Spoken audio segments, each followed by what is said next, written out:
Պուրիտանները, ամենօրյա ընթերցանություն, Ջոն Բանյան,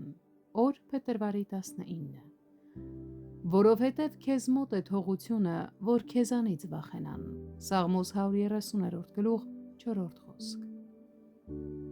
Այս վախի շնորհը բխում է նաև այն օրհնյալ համոզմունքից, որ Աստված ամենատես է, այսինքն այն համոզմունքից, որ նա անկասկած գիտի սիրտը և տեսնում է դրա յուրաքանչյուր շրջադարձն ու վերադարձը, ինչպես գրված է.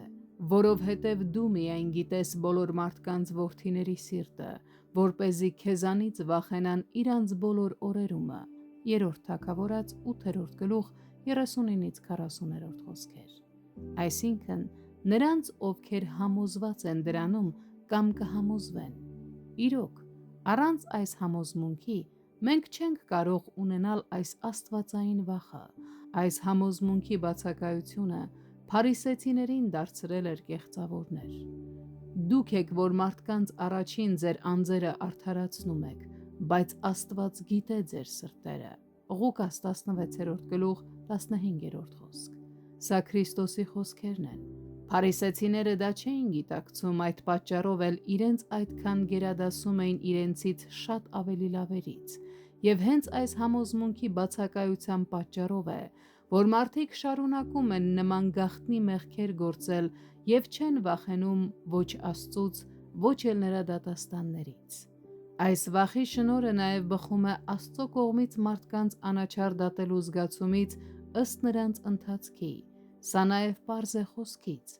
«Եվ տուր այն մարդին իր բոլոր ճանապարհների համեմատ, որ գիտացել ես նրա սիրտը, որովհետև դու միայն գիտես մարդկանց որդիների սիրտը, որպեսզի քեզանից վախենան»։ Երկրորդ Մնացորդաց 6-րդ գլուխ 30-ից 31-րդ խոսքեր։ Սա նաև պարզ է Պետրոսի թղթից. «Եվ եթե հայր եք կանչում նրան, որ առանց աչառության դատաստան է անում ամեն մեկի գործին պես, ապա ձեր պանդխտության ժամանակը վախով վարվեցեք»։ Առաջին Պետրոս 1 գլուխ 17-րդ խոսք։